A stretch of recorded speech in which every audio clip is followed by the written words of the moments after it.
Samba, funk, rap, MPB, pagode, sertanejo, forró, axé, rock, brega, piseiro.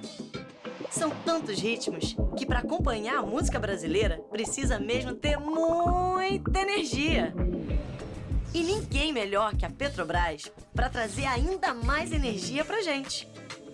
Petrobras, mais energia pra música brasileira. Petrobras, o Brasil é a nossa energia.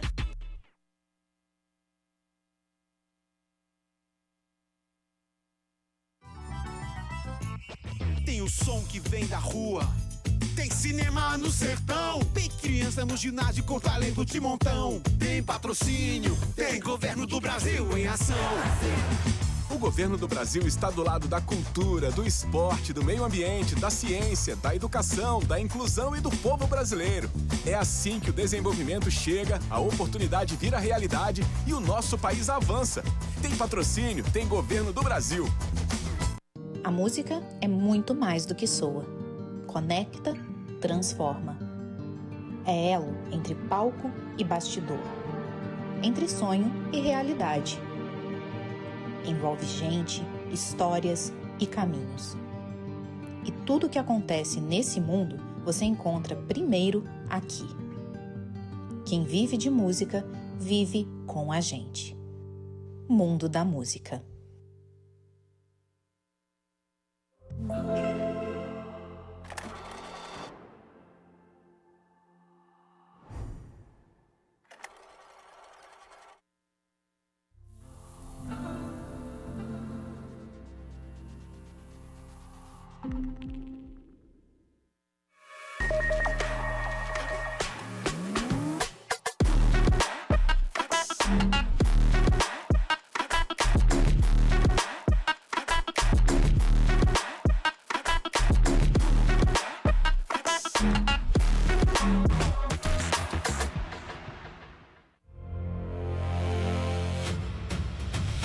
O mundo mudou. A inteligência artificial e a automação estão redefinindo as profissões. Hoje, o nosso diferencial é o que nos torna exclusivamente humanos. Nossa criatividade, imaginação e sensibilidade.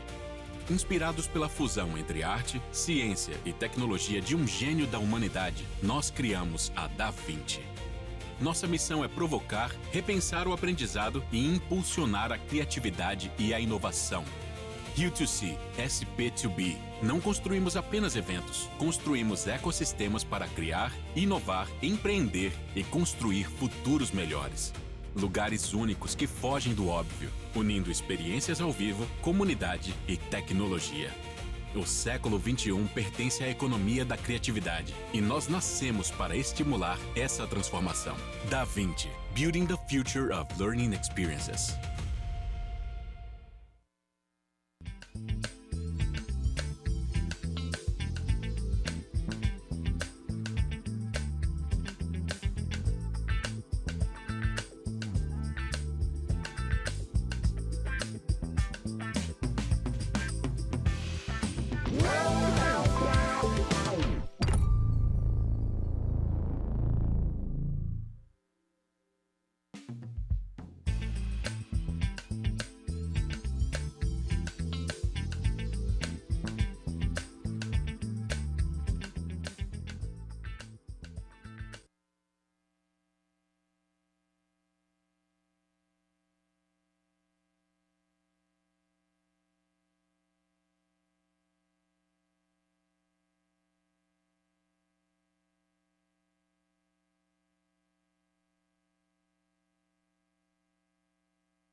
This room offers audio translation and live captions provided by Interprefy. To access, scan the QR code and download the application. Esta sala conta com tradução de áudio e legendas fornecidas pelo Interprefy. Para acessar, escaneie o QR Code e baixe o aplicativo.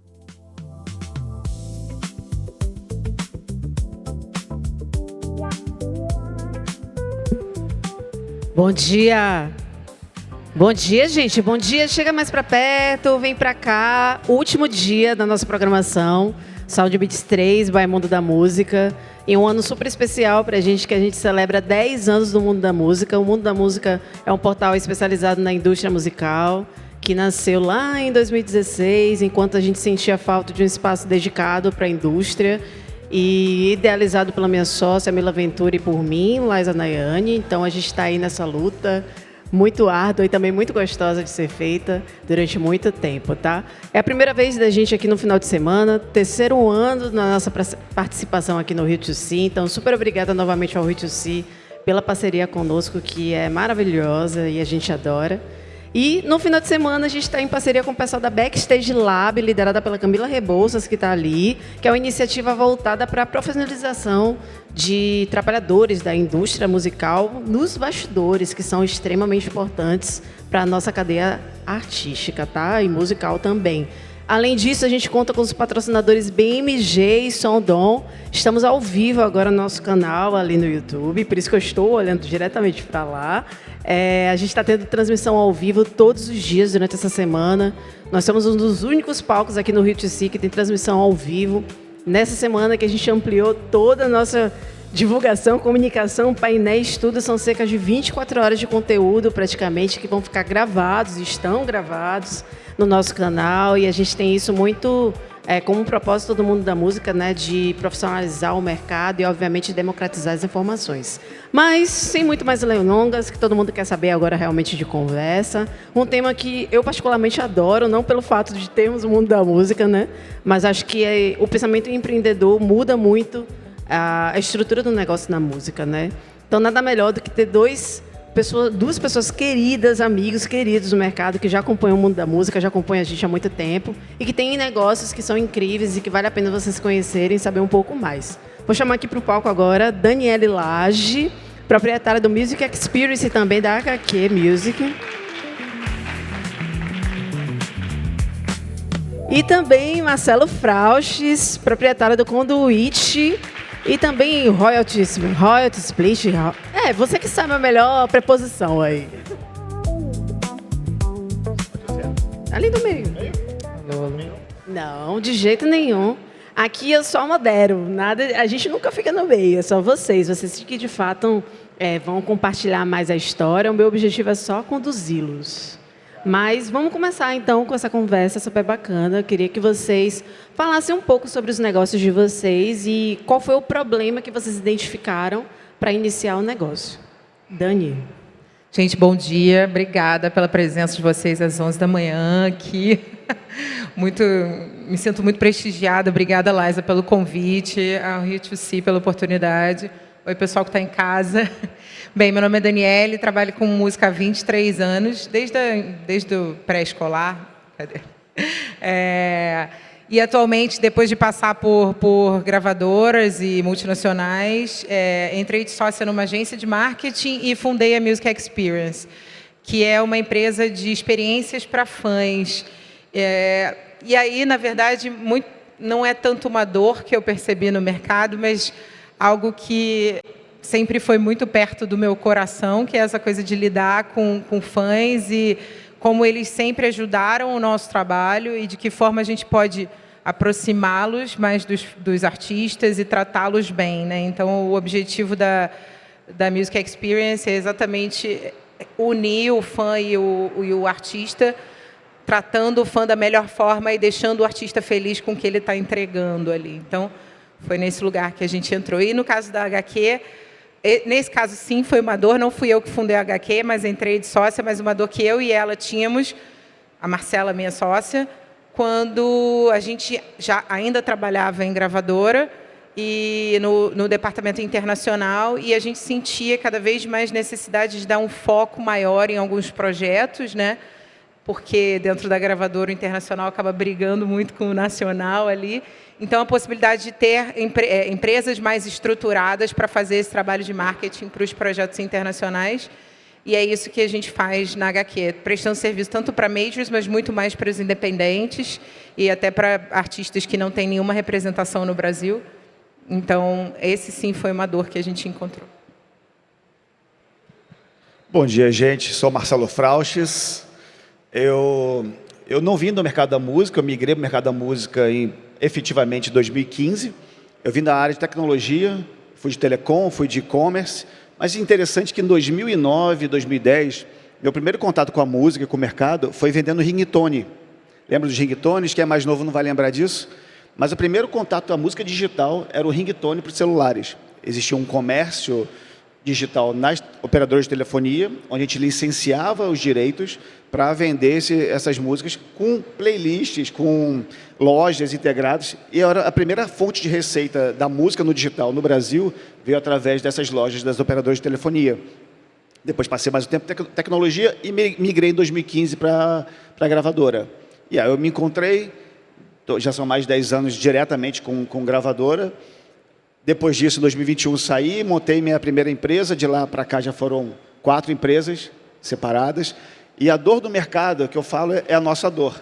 É legal quando a gente acha, primeiro, a nossa dor e entender se aquilo é uma expectativa de fato para outras pessoas. E foi assim que a gente montou, primeiro, um selo, gestão de carreira, depois um fundo de investimentos e aquisição de catálogo. Hoje eu estou com a Conduit, que faz intermediação de negócios para artistas, selos e catálogos, e a Royalty Split. A Royalty Split é exatamente uma plataforma de tecnologia que ajuda artistas e selos a orientar, organizar os repasses dos royalties. Hoje é uma dor muito grande no mercado, quando o artista ou o selo recebe aquele calhamaço de dinheiro que é em dólar ou euro, e ele tem que administrar isso, repassar, dividir as participações das músicas. Isso tem uma complexidade financeira que eu, inclusive, não gosto. Tá? Eu sou muito mais o braço investidor e comercial, e eu tenho um sócio que adora planilhas.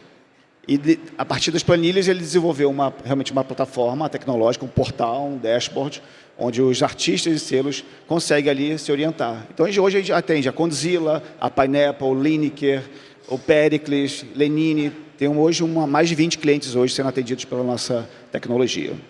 Muito legal. Vocês estavam contando a história de vocês têm um ponto em comum, muito forte, né? Além de, obviamente, o lado empreendedor, mas os dois passaram por grandes majors, né, na indústria. Mas aí muda um pouco de figura quando você assume uma empresa.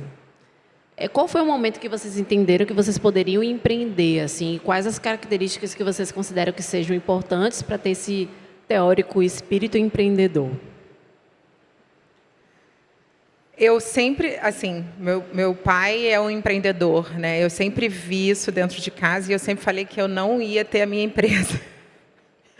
Mas depois de um tempo em grandes corporações e tudo, eu me vi querendo escolher o que eu queria fazer. Não que eu não goste do que... Eu sou muito feliz e orgulhosa de tudo que eu fiz dentro das empresas, mas em algum momento eu falei assim, eu acho que agora eu posso escolher o que eu quero fazer. E aí foi aí que eu falei, então vamos empreender para poder colocar em prática isso que é o meu sonho, assim. Mas isso não seria possível se eu não tivesse passado por dentro das empresas, sabe? Como eu falei, eu nunca imaginei estar nesse lugar. Então, esse meu background é que me trouxe para esse lugar onde eu pude, tanto psicologicamente quanto até financeiramente, começar um negócio e investir no que era o meu sonho mesmo. Empreender, muitas vezes, não é opção, né, para muita gente, mas é uma porta de entrada, de fato, no mercado. É uma liberdade inicial para que quem quer entrar no mercado, às vezes, não tem uma vaga. E o mercado é muito restrito. Por mais que a gente tenha grandes gravadoras, com o crescimento do independente agora, inclusive, possibilita que novas pessoas, novos profissionais entrem no mercado do seu jeito, aprendendo ali, às vezes, na marra, porque o mercado tem uma deficiência muito grande, de fato, e você sabe disso com o mundo da música, capacitando pessoas, porque realmente depende-se de uma capacitação de profissionais para esse mercado. E eu passava, às vezes, acho que você também deve ter passado isso, quando vai contratar uma pessoa para o nosso time ou para a própria gravadora, a exigência de ter experiência prévia na indústria. Cara, ter experiência prévia tão restrita, restringe, de fato, os personagens que circulam na indústria. E a gente não oxigena, não traz novas pessoas. Então, empreender quando não é uma opção, né, é o único caminho, ele tem que ser tomado de forma profissional. Eu vejo ainda que tem uma carência, de fato, né, de profissionais, mas tanto de qualificação para que isso aconteça. Com certeza. Mas eu imagino que também algumas características profissionais de vocês tiveram que ser afloradas, posso assim dizer. Mas os dois foram lideranças, né, em atuações anteriores. Além desse fato de ser líder, gerir o próprio negócio, quais elementos que vocês entenderam que tiveram que se adaptar ou construir ou estudar sobre para conseguir, de fato, empreender? Porque, óbvio, a empresa é um sonho, mas a gente precisa também pagar os boletos. Então, como é que isso funciona na prática para vocês? Eu vejo que assim, o empreendedorismo ele é um desafio bem insano mesmo. Não tem romantismo, não tem, sabe? A gente fica falando isso. Aliás, quando alguém fala assim da insanidade que é ser empreendedor, parece que de fato é uma repetição, uma brincadeira.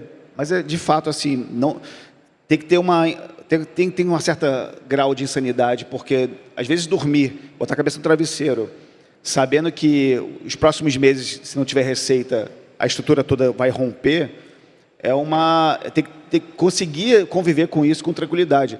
Coisa que, quando você tem ali um CLT, né, um pagamento certinho no final do mês, é maravilhoso. Quem empreende sabe muito bem como é que é isso, né? Mas eu no meu lado, né, como mudança de chave, ensaiando já isso há um bom tempo, eu esperei muito tempo para que isso acontecesse, para eu ter garantias e certezas de que o meu conhecimento fosse suficiente e os meus contatos, são 2 pontos chaves para mim, conhecimento e contatos, me proporcionassem poder empreender. Porque eu poderia estudar anos e anos ali e ser o melhor, mas se as pessoas não chegassem, se eu não pudesse ter acesso às pessoas, eu não ia gerar negócios. Esse é um mercado de relacionamento. E, assim, é uma coisa que eu aprendi na prática. Mesmo com graduações, pós-graduações, os meus contatos foram mais importantes do que minha formação acadêmica. Só depois que eu me senti seguro, tendo a minha cadeia de relacionamentos para fazer negócios, que eu pude migrar e testar os meus primeiros negócios, fazendo isso. Assino embaixo do que você está dizendo. Eu acho que, tudo bem que eu coloquei de uma forma muito romântica, do sonho e tudo, mas concordo com a dificuldade. Eu tenho um privilégio de ter entrado de sócia numa empresa que já existia e agora eu estou fundando uma segunda, mas tendo essa base, então é de fato um privilégio, mas tem o desafio, sim, tem esse momento de parar e botar a cabeça no travesseiro e falar, bem, ok, 2 meses está tudo certo, e no 3º mês como é que vai ser, né? Mas quando você falou isso dos contatos e do conhecimento, acho que está muito em linha com o que eu falei de, se não fossem esses 17 anos que eu passei em gravadora, eu não empreenderia. Não é que eu não estou motivando outras pessoas a empreenderem no início da carreira, porque há vários casos de pessoas que empreenderam e deram certo. Liza é um caso desses, assim, e está indo muito bem. Mas sem os contatos, sem o conhecimento, e ainda tem essa coisa, né, dessa síndrome do impostor, ainda mais do lado da mulher, né, do nosso lado feminino, de tipo, será que eu sei o suficiente para... E aí, em algum momento, não, acho que dá, vamos lá, e está dando. A gente que fica muito nesse cenário de insuficiência, né? Será que é o bastante? Será que tem como a gente acessar determinados lugares, né? Como é que a gente consegue, de fato, vender uma ideia, né? Eu queria muito que você principalmente, Dani, acho que o Frausches também, falassem como transformar uma ideia em uma operação. Assim, a gente está falando de negócios, de empreendedorismo, de pessoas também, obviamente, mas você teve uma ideia que transformou a sua empresa agora, a Music Experience, mas como de fato conseguir, peguei uma ideia, como é que eu vou operacionalizar isso agora e transformar em uma estrutura de uma empresa mesmo de fato? A gente está nesse processo, a empresa tem 1 ano e meio, né, e a gente começou a operar efetivamente em setembro do ano passado, então ainda vamos fazer 1 ano, então a gente está exatamente nesse momento, assim. O primeiro movimento que a gente fez foi buscar um parceiro. Eu tinha ideia, encontrei 2 apoiadores, meus sócios, e eu falei, bem, agora eu preciso de um parceiro que esteja nesse lugar já para dar essa base, essa sustentação para a gente. E foi aí que a gente foi atrás da Super, que é uma empresa internacional que faz esse tipo de trabalho lá fora, né, de experiências para fãs, e a gente eles nos trouxeram como, não sócios efetivamente, mas parceiros oficiais, assim, e aí dividiram expertise e tudo com a gente, informações, documentos, e como tudo acontece. E foi a partir daí que a gente começou a estruturar mesmo dúvidas negociais, dúvidas de como cobrar, monetizar e tudo. Então, a gente teve essa vantagem de ter um parceiro que trouxe essa expertise para a gente conseguir estruturar isso localmente. É com você, Fraustes. A gente, como eu estou na quarta empresa, né, é interessante que quando a gente cria um negócio, não necessariamente o negócio ele vai continuar como ele nasceu, né? Aliás, essa é uma das habilidades do empreendedor, de enxergar oportunidades, enxergar o cenário. O PowerPoint é maravilhoso, mas na prática, quando você vai para o mercado e começa a interagir com clientes, tudo muda. Quando a gente começa, então, um negócio e vai vendo as oportunidades, esse negócio tem mutações e adaptações muito rápidas, aliás, muito mais rápidas do que qualquer grande empresa do mercado. Uma major para se movimentar é que nem um navio, que tem que movimentar muito mais lento do que a gente que está com um barco ali, acelerando e trocando o tempo todo, senão a gente não sobrevive. Desculpa. Por favor. Quero complementar. E eu acho que é exatamente aí onde está a oportunidade atual de empreender, na música principalmente, pela velocidade do mercado e da incapacidade de grandes empresas se movimentarem na velocidade que o mercado está pedindo. Então, várias empresas menores surgindo e prosperando exatamente porque conseguem se adaptar. Desculpa. E nós temos hoje a dádiva da IA bem utilizada, de fato, para poder conseguir estruturar um negócio com muito mais agilidade. É impressionante, de um ano para cá, como a nossa empresa cresceu, expandiu, só utilizando ferramentas de desenvolvimento de IA. Porque é um braço, é um custo a mais no começo. No começo, eu faço uma analogia de empurrar um carro na ladeira. O começo do empreendedor é o tempo todo empurrando com muito esforço e pouco retorno. É claro que tem modos de se fazer isso com mais segurança, com investimentos, investidores, mas o começo é muito duro, de fato. E não é uma novidade também no discurso isso. Mas a velocidade de adaptação que garante a nossa sobrevivência no mercado. Então, fazer esses movimentos, crescer rápido, guinadas mais rápidas, é o que mantém o nosso negócio ativo, saudável e competitivo no mercado. E você trouxe exatamente o tema central do nosso papo, né, que fala muito sobre tecnologia no empreendedorismo, né? Eu queria que você falasse um pouco mais, Fraustes, como é que isso está adaptado no dia a dia, não apenas no produto final das suas empresas, mas também na gestão desses processos, assim, como você tem utilizado isso? A nossa empresa, a Royalty Split, como é uma empresa de gestão de royalties, a gente trata muitos dados, volumetria de mais de 30 mil fonogramas por mês. E esses fonogramas geram receitas e relatórios recorrentes. Cada vez que a gente faz um download das plataformas para ter os relatórios, assim, 100 mil linhas cada relatório, é uma coisa abissal. E quando a gente vai fazer isso manualmente, ou fazia isso através de tecnologias passadas, e tecnologia que eu estou falando de 12 meses para cá, demorava-se um tempo muito grande para processar esses dados. Com a IA agora, assim, a gente faz isso em questão de horas, que a gente demorava. É incrível como a gente mudou. Eu sou um cara muito conectado a dados. Então, eu tenho relatórios de top 10 mil, mercados, crescimento de mercado. O tempo todo eu tenho esses dados perto de mim para tomar decisão. E até para captar clientes. Sim. E até um dado importante para quem começa a empreender o mercado independente hoje, ele ocupa 40% hoje da receita do mercado global. Aliás, global não, o global é 30%. No Brasil, são 40%. O Brasil ainda tem mais mercado independente do que o global. Então, a gente tem uma tendência, ao longo dos anos, de ter o independente muito mais forte do que o resto do mundo. Então, quando a gente olha para esses dados e trata isso com velocidade, a gente tem decisões mais rápidas. Eu tinha uma deficiência de tratar o histórico de relatórios dos anos passados, dos anos anteriores, porque as ferramentas, o Excel, os dados, cara, é uma complexidade muito grande. Eu, quando comecei a utilizar uma ferramenta recentemente, que é o Cloud, que eu chamo particularmente de Cláudia, a minha Cláudia tem apelidos para usar IA. Cara, em uma hora, eu fiz todo o passado de 3 anos de relatórios em 1 hora. E eu vi um dashboard fabuloso de decisões e clarezas que eu não tinha isso no ano passado. Eu não conseguia ter isso. Então, a tomada de decisão fica muito mais ágil, a gente economiza tempo, recursos, custos no começo, que são bem importantes, para evoluir como negócio.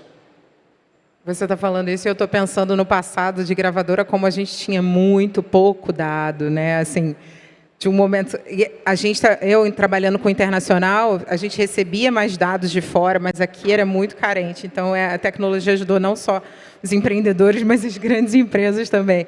Mas complementando o que eu falei antes da questão da operação, para a gente iniciar foi muito baseado nessa parceria com a Super, né, de informação e de mentoria ali. Mas no dia a dia a gente não conseguiria operar sem, obviamente, plataformas. Não digo tanto IA, obviamente a gente usa, mas são todas as plataformas que existem para a gente tanto otimizar o tempo, o nosso tempo, que é finito, infelizmente, mas otimizar a verba para áreas que a gente ainda não pode. Eu não posso ter um departamento financeiro, mas eu tenho uma plataforma de financeiro. Eu não tenho uma contabilidade ainda, mas eu uso uma plataforma de contabilidade. Né? Eu não tenho uma equipe de vendas, eu não tenho uma equipe focada nesse relacionamento, mas tenho uma plataforma de CRM que me ajuda ali no dia a dia. Então, no dia a dia é isso, são usar as plataformas que estão disponíveis e cada vez mais acessíveis, muitas inclusive com tiers grátis que você pode começar a usar ali e valores bem acessíveis, assim. Então, realmente, só com isso é que a gente consegue chegar no momento de agora eu consigo contratar pessoas, agora eu consigo para determinados departamentos, obviamente, enfim, mas com base nas plataformas tecnológicas mesmo. E tem um ponto em comum que vocês dois trouxeram, da IA como ferramenta, né? Se não tivesse, obviamente, a expertise dos dois para poder fazer essa triagem do tipo, o Cláudio trouxe determinado dado, mas se eu não analisar, se eu não revisar esse dado, é o mesmo que nada. Obviamente, a IA como plataforma, uma ferramenta que, obviamente, vai otimizar esse trabalho de vocês, mas é interessante também assim, entender esse pensamento dos dois como uma ferramenta. Mas eu quero também ampliar o olhar de vocês, porque vocês dois são especialistas na indústria, já atuam há vários anos e tudo mais, e obviamente consomem muitos shows, né? No final de semana aqui a gente está falando muito sobre profissionais do backstage, e eu queria entender muito a visão de vocês, assim como empreendedores, de oportunidades que vocês imaginam, né? Ontem a gente falou muito sobre roteiro, falamos sobre iluminação, falamos sobre diversos aspectos dentro da indústria, que às vezes não tem uma organização muito clara, ali, um setor muito claro, ou então até negócios que sejam ali direcionados, né?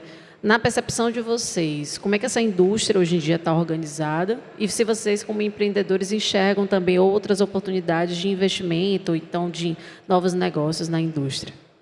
Na área de ao vivo? Na área que você quiser, principalmente no ao vivo.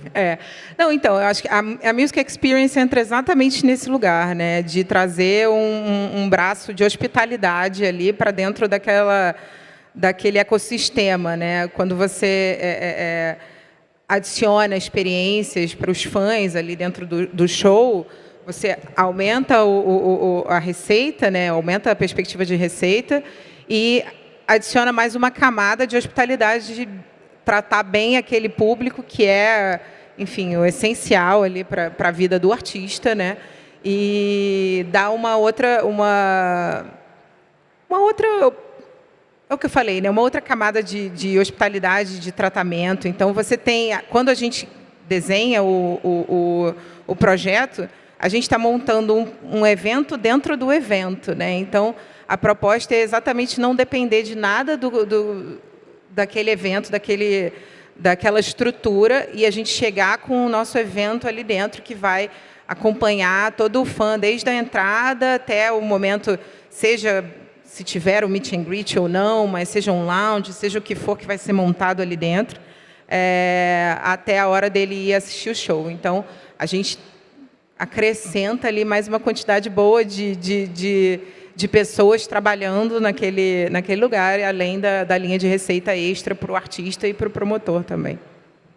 Aí que Eu separo muito a experiência que a gente tem em festivais de música, que são famosos, grandes labels, da realidade do show do Brasilzão que a gente vive aqui, que é o de fato onde todo final de semana tem alguma coisa acontecendo nesse Brasil grande. Né? Porque na capital a gente tem muito acesso, né, às grandes labels.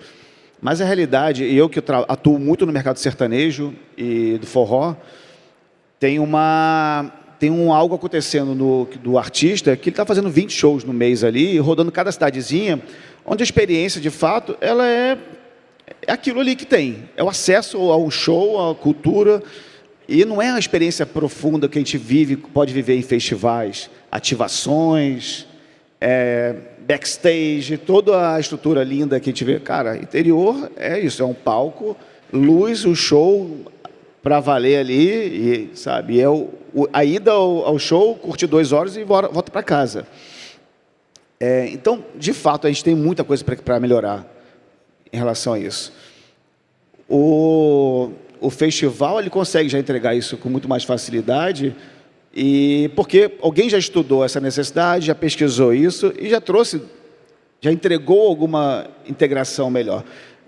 Quando eu falo do sertanejo, que está ali rodando no interiorzão, hoje o que eu mais vejo que aprimorou é uma integração do artista com pré e pós daquela relação com o fã pessoalmente. Porque a rede social está entregando o tempo todo, está mostrando um artista a música de lançamento, mas na hora de conexão mesmo pessoal e criação de base de superfã, é quando ele tem o contato olho no olho. Aquele contato ali onde ele tem a oportunidade de fixar a sua base de fãs, de crescer e expandir, né, para que os próximos anos sejam prósperos. Porque a gente vê um movimento, e acontece culturalmente, alguns segmentos da música, ou artistas, que são artistas muito grandes na rede social, no stream, com 10 milhões de ouvintes mensais, mas o show dele é muito restrito, é pequeno, é na capital, ele não consegue expandir isso ainda. E são as relações. Eu acho que tem duas visões, onde o artista novo ele navega muito bem nessas ferramentas de comunicação, e o artista mais consagrado, ele se adaptou a isso. Então, eu falo que a base hoje de um artista para ele sair de casa, além da banda, é alguém de social media, alguém de vídeo, para que antes dele chegar no show, ele já está aquecendo, e o pós-show, ele já sai dali com tudo postado, mostrando a experiência e conexão.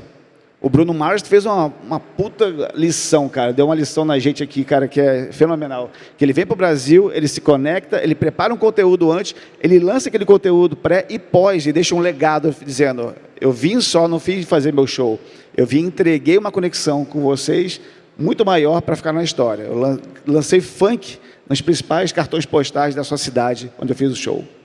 Esse diferencial, ele também tem, obviamente, está na mentalidade do empreendedor, né, no negócio de vocês. Na indústria, de uma forma geral, existem vários negócios que são, teoricamente, similares e até vistos como concorrência, né, para vocês dois, com certeza. Mas como é que vocês conseguem trabalhar esses diferenciais? Assim, o que vocês vendem na hora de uma negociação? Por que um cliente, um possível parceiro deve escolher vocês? Quero entender muito essa mentalidade assim para a gente conversar mesmo, até mesmo modelos de venda.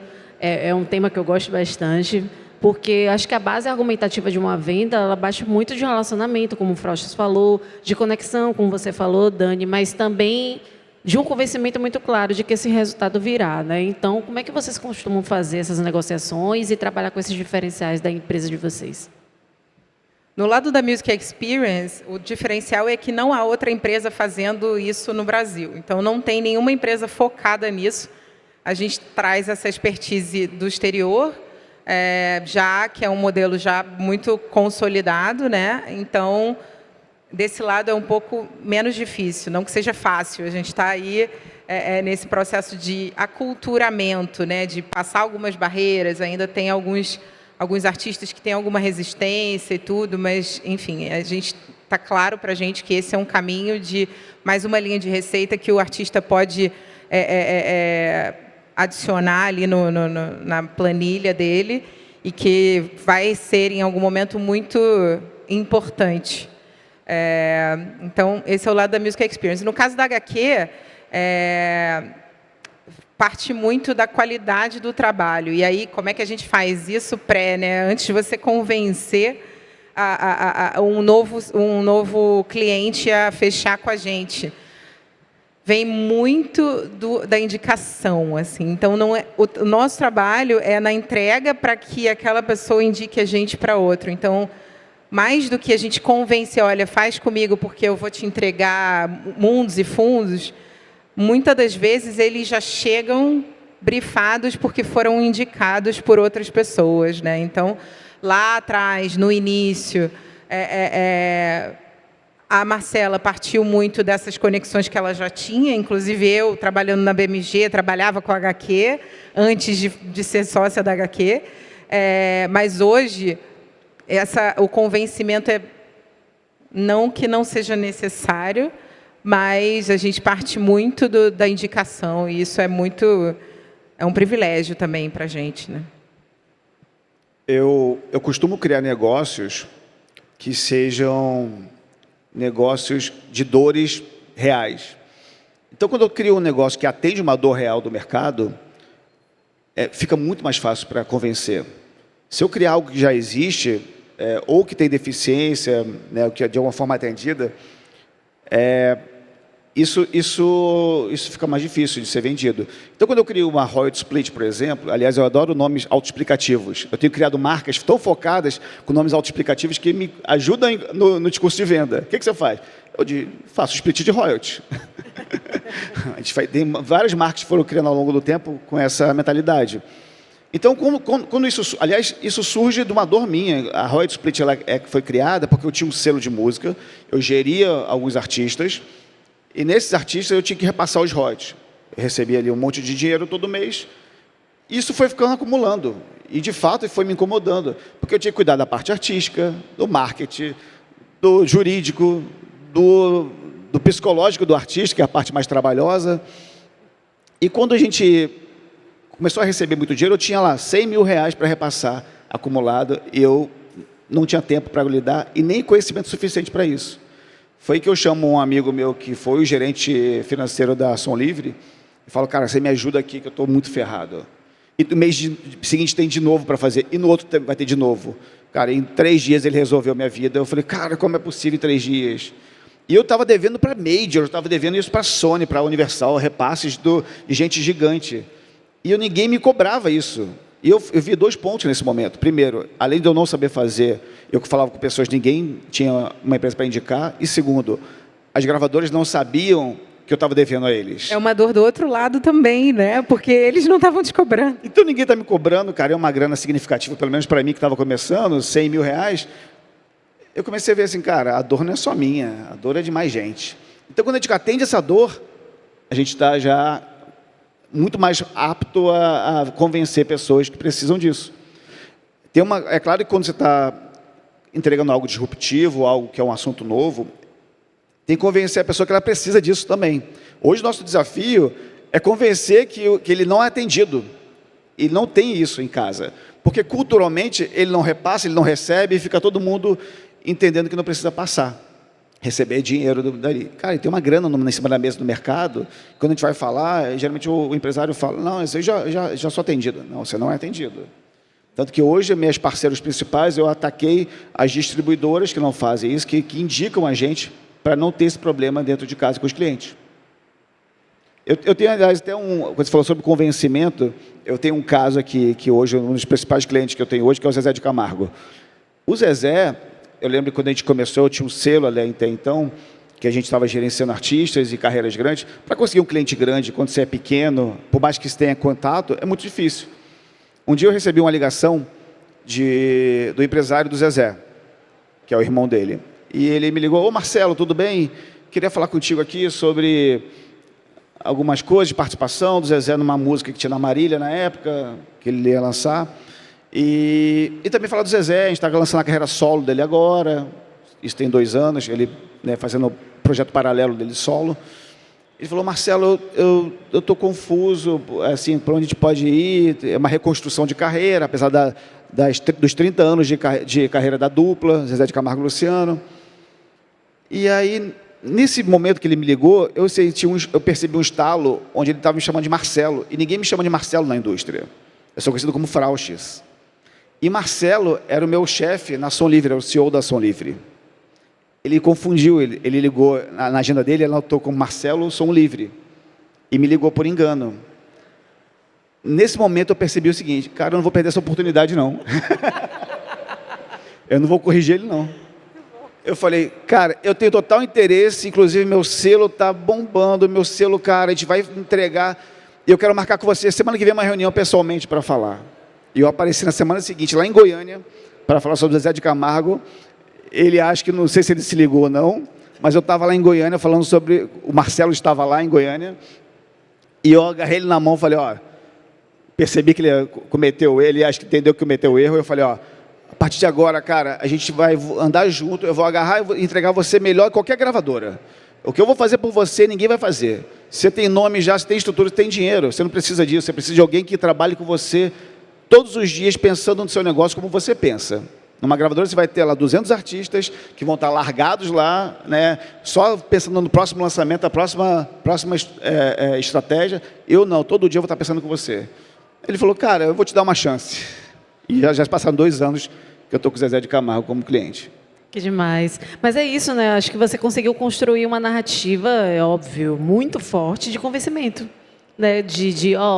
Eu vou trabalhar de uma forma diferente. Eu acho que os empreendedores se posicionam muito dessa forma, né? Para entender aquilo que funciona ou não dentro de uma estrutura. E aí a gente estava falando sobre várias coisas e me passou assim na cabeça agora também de falar sobre a questão que a gente já tinha falado antes, sobre os dados, né? Como é que vocês conseguem analisar os dados, obviamente, de vocês e da própria indústria para tomar decisões, né? Até que ponto vocês são orientados por dados ou não? Como eu falei, trabalhando internacional, a gente sempre teve mais informação de fora do que aqui no Brasil, né? Então, eu sempre tive essa vontade de ter informações locais com que a gente pudesse trabalhar. Então, eu gosto. Não vou me comparar com... Ele falou que gosta muito de dados, com certeza, você entende muito mais do que eu, mas eu adoro olhar ali, então eu uso bastante, assim, não vou dizer que sou 100% pautada por dados, porque eu acho que o que a gente faz tem que ter um pouco também da nossa expertise, da nossa até opinião ali, da nossa experiência e tudo, mas a gente se baseia bastante em dados dos dois lados, assim. Tanto BI, né, do lado da HQ, para a construção das campanhas e desenvolvimento dos artistas, dos projetos e tudo. E aí, mais uma vez, a gente usa plataformas porque não poderíamos ter uma pessoa de BI dentro da estrutura. A gente usa as plataformas que estão disponíveis.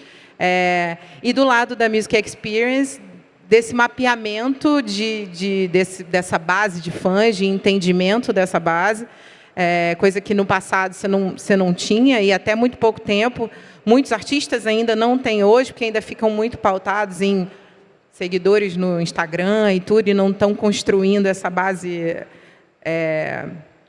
proprietária, mas a gente incentiva isso, em alguns casos a gente tem isso, para que a gente consiga mapear e monetizar e entregar o que aquela base quer, né? Então, sim, eu diria que ali pelo menos uns 60%, 70% das tomadas de decisões são em cima de dados. BI, para mim, a análise de dados é a base do meu negócio, dos meus negócios. Aliás, da minha atuação na indústria, ela foi muito pautada em BI. Quando eu entrei na Som Livre, eu fui o responsável pela produção das músicas dos Jogos Olímpicos, Rio 2016. Então, as faixas oficiais, a produção oficial era baseada, a tomada de decisão era toda da Som Livre, e a gente tinha que produzir as faixas, a música tema do Jogo Olímpico, Paralímpico, a música do mascote, a música da medalha. E tem um histórico da indústria de produção musical muito artística, né? Muito direcionado para o produtor, ou cantor que vai lá e vai para o estúdio e produz. Naquele momento, a gente queria entregar algo baseado em dados. Quando a gente produziu, então, a música tema, que artista vai chamar para uns Jogos Olímpicos? Naturalmente, no Brasil, a gente pensa nos grandes figurões para falar, vamos trazer Ivete Sangalo, vamos trazer o Zeca Pagodinho, que fala de brasilidade, vamos falar... É meio padrão, né? Quem representa. Mas naquele momento, falando de 2015, 2016, antes do evento em si, a gente fez uma análise de dados para ver quem eram os representantes daquela geração e que seriam, posteriormente, os nomes que poderiam levar o nome do Brasil. Naquele momento, a gente escolheu o Thiaguinho e o Projota. E a produção musical não foi necessariamente um samba. Ela tinha muito de pop, tinha um pouco de samba, e não era só mais algo esperado que alguém que vem para o Brasil espera ouvir. E nisso a gente acertou muito de posicionamento. O Thiaguinho não era o Thiaguinho de agora, tardezinha gigante, número gigante. O Projota era uma tentativa, naquele momento, de conversar com o rap. É o que se tinha de mercado de rap. Hoje o rap é gigante, tem nomes muito mais evidentes para se chamar, né? Mas a decisão foi totalmente tomada e baseada em dados sobre isso. E, claro, a performance artística. Nos nossos negócios hoje, os dados eles nos ajudam principalmente para escolher e identificar potenciais clientes.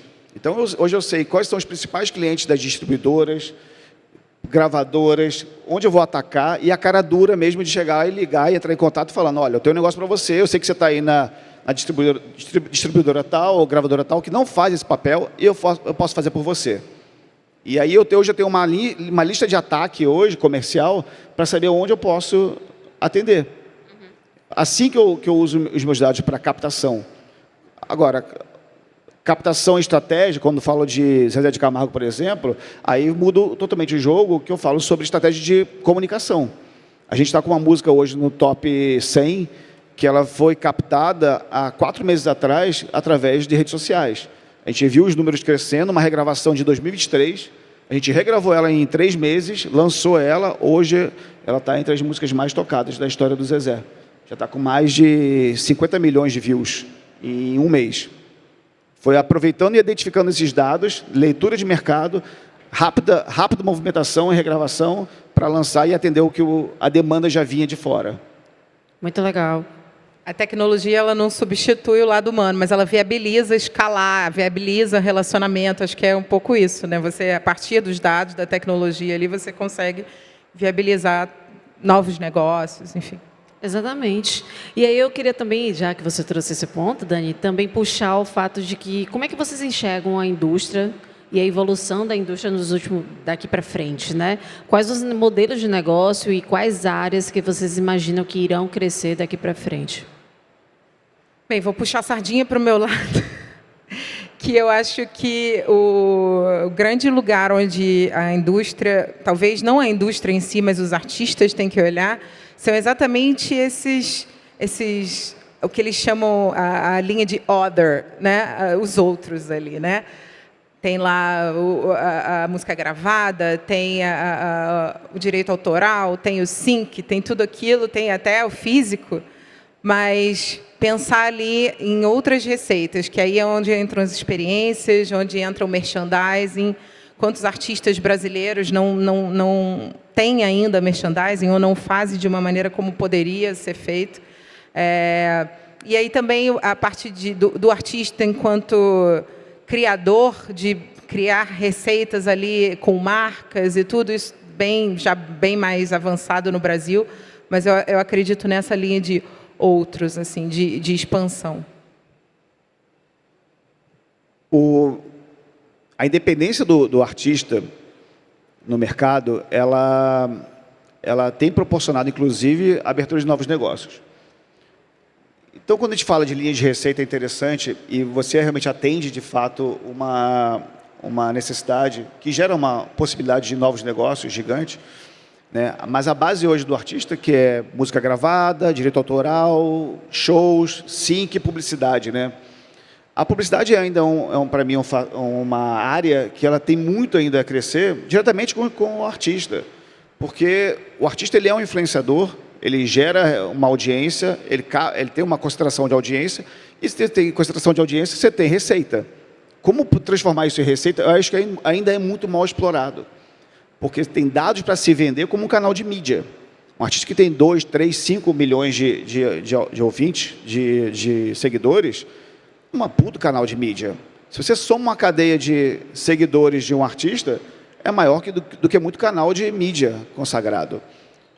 Baseado nisso, você desdobra para muitos negócios.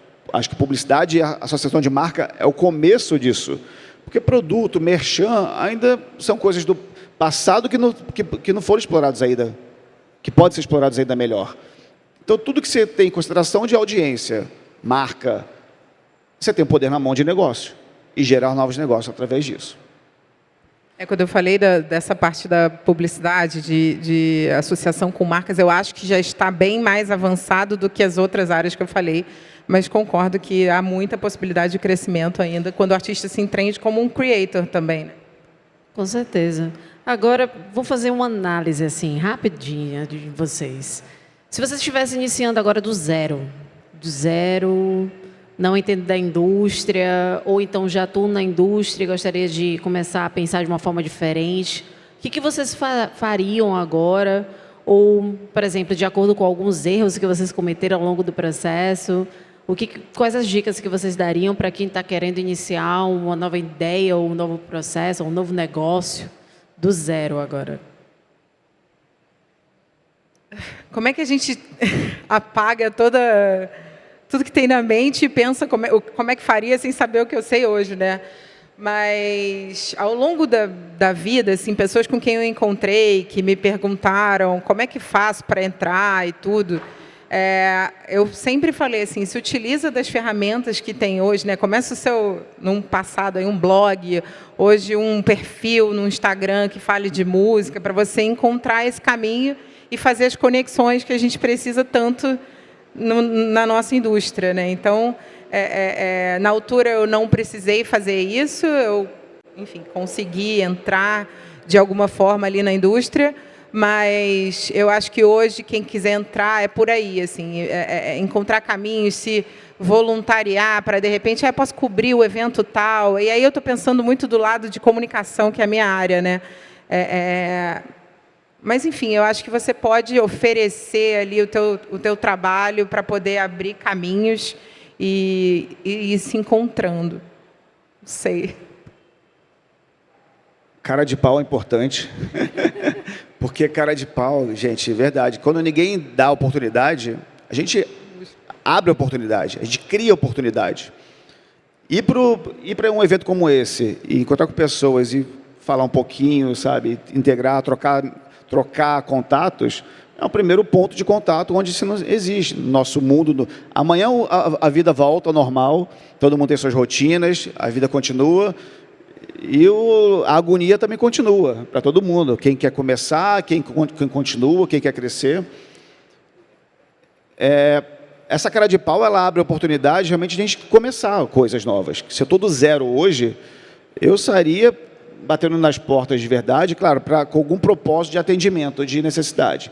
A necessidade, para mim, ela é a base. Por que eu vou fazer um negócio? Por que eu vou começar? Por que eu vou pedir oportunidade? O que eu tenho para oferecer em relação a isso? A partir da dor do mercado e da necessidade, a gente cria-se negócios. Tá? E a segunda dica que eu falo é começar, de fato. Eu não sabia como é que era a parte contábil, nem abrir uma PJ. Abrir um CNPJ depois de muito tempo como CLT, não fazia a mínima ideia do que era o processo para fazer isso. Até esse passo é importante para se aprender quando se quer empreender e começar algo novo, porque alguém tem que fazer. E não é alguém que vai fazer por você. Somos nós mesmos, temos que fazer. Então, o que eu falo é, começa. O importante é começa, porque entre a ideia e a execução existe um abismo muito grande. Está cheio de gente com ideia fabulosa, mas começar mesmo de verdade a botar em prática é uma distância muito grande. Então, o que eu falo assim, começa. Começa torto, começa mal feito, mas começa. Depois que começa, a gente vai adaptando, vai aparando as arestas, vai aprendendo e entendendo que a nossa ideia pode mudar completamente no mês seguinte. Mas o fato de já estar com o pé iniciado e ter iniciado o negócio, a gente já começou para fazer essa adaptação. Se esperar para ficar perfeito para começar, nunca vai começar. Porque o mundo muda muito rápido. A tecnologia está avançando isso e acelerando muito mais rápido. Começar isso e estar já com o pé dentro, já é o começo de tudo. O mundo da música, quando começou de um jeito.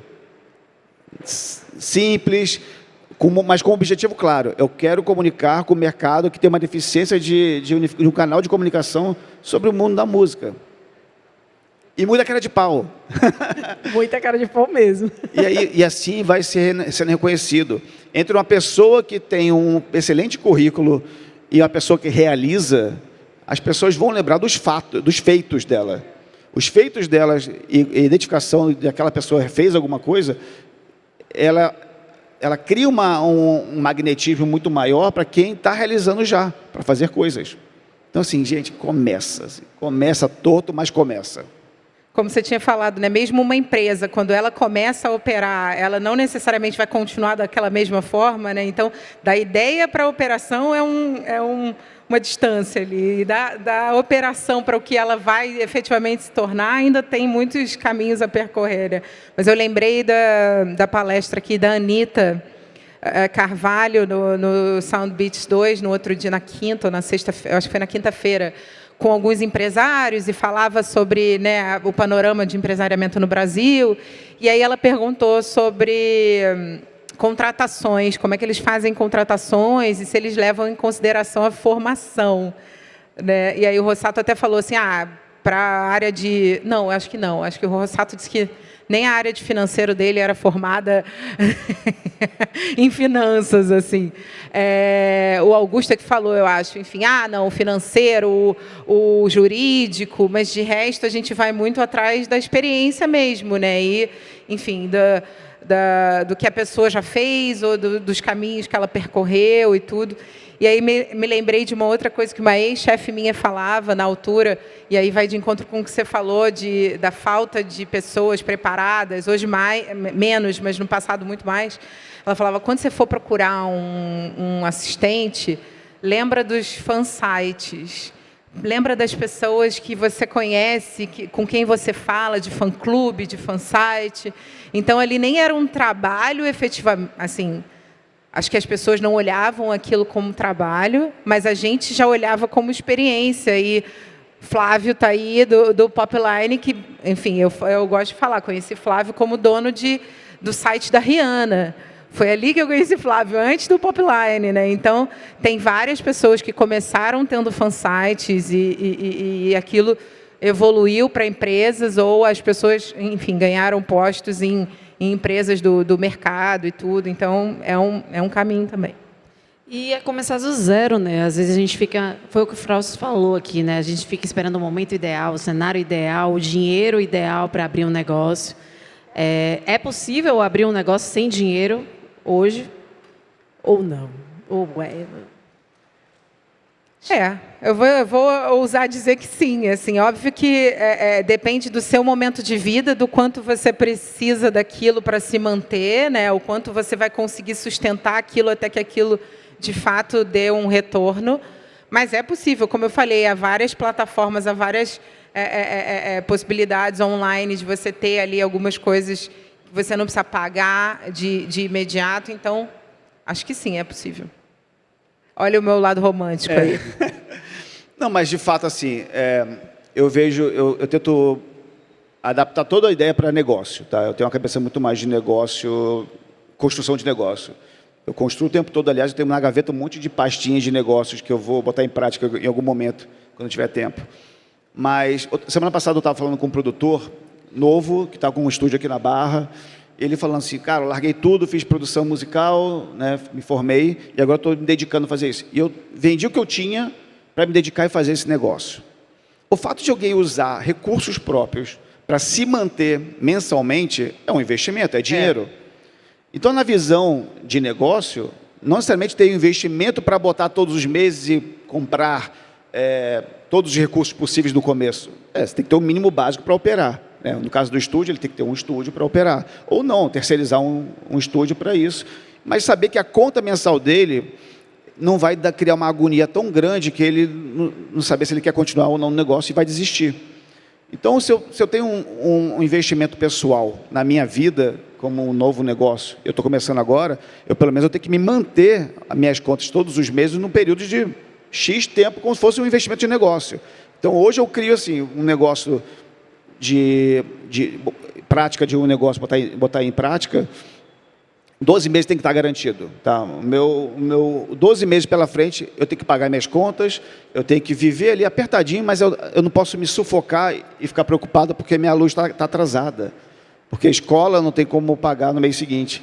Se isso existir, vai falhar, porque o mês seguinte vai procurar um emprego, porque não é fácil viver com dívida e com obrigações mínimas necessárias. Então, é uma visão, né? Ter dinheiro ou para investir ou para sustentar é parte do investimento de um negócio. Então, um dinheiro mínimo para se manter é importante. Acho que o meu raciocínio vai muito, assim, você é um estudante, vai começar, sabe, você está na faculdade, você vai começar ali alguma coisa, e aí você tem ainda a possibilidade de ser bancado pelos seus pais, ou você está num trabalho e você quer mudar, e aí você quer começar a fazer uma segunda coisa ali. Acho que foi mais por esse caminho, sim, mas você sempre vai ter que investir tempo. Acho que não precisa do dinheiro efetivamente, mas o tempo, com certeza. Com certeza. A gente está quase caminhando aqui para o finalzinho do nosso papo.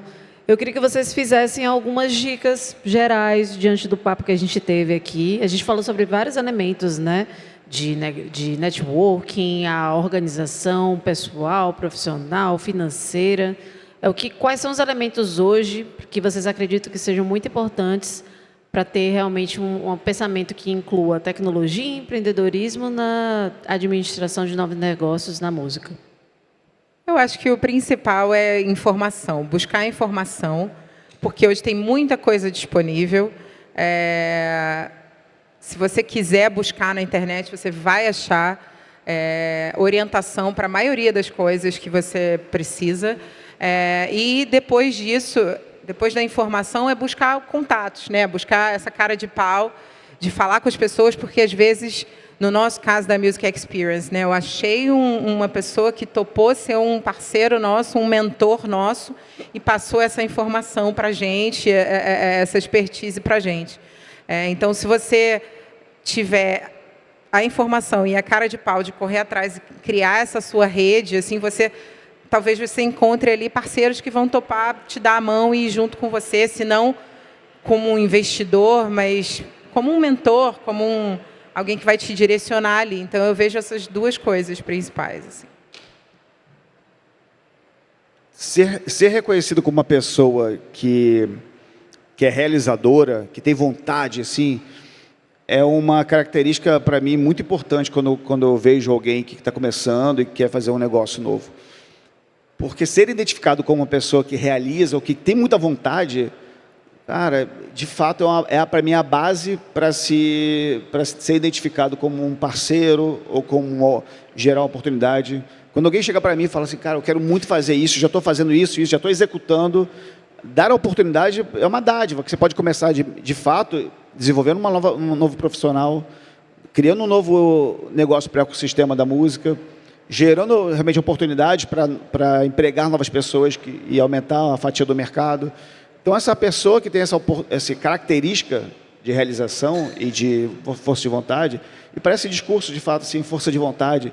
Cara, é incrivelmente como eu me deparo com pessoas que são acomodadas, ou querem só ficar no campo da ideia e não realiza. O próprio artista, tá? Lidei com artistas que eram talentosíssimos, mas não realizavam, não entregavam, não cumpriam o que tinha que fazer. E, cara, a carreira não anda. Quando você vê um artista muito talentoso que a carreira não anda, você pode ter certeza que a força de vontade dele é menor do que o talento dele. Então, essa, para mim, é a base, de fato, assim, de realização. E agora, como dica, é o que eu falei, assim, cara, começa, vai, bota em prática. Seja reconhecido como alguém que está realizando alguma coisa. E não como alguém que tem boas ideias. Boas ideias, está cheio de boas ideias no mundo. Mas realizador, cara, são poucos que conseguem, de fato, botar na prática. Muito legal. No mercado tem muita gente que não entrega, né? Que promete muito e não entrega, né? Então, se entregar já é um grande feito. Muito obrigada, gente. Mas antes da gente finalizar, deixa os contatos, os arrobas de Instagram, como é que as pessoas podem estar em contato com vocês? Meu é frauches@conduit.com.br. Se chamar Marcelo, vai parar lá no meu ex-chefe, tá? Tem que ser frauches@conduit.com.br. No Instagram é Dani_Laje e da Music Experience é Viva Music XP e da HQ Music é @HQMusicBR. Obrigada. Obrigada, gente. Foi ótimo. Vocês são demais. Muito obrigada pela troca. Obrigado. Valeu, gente. Obrigada, gente.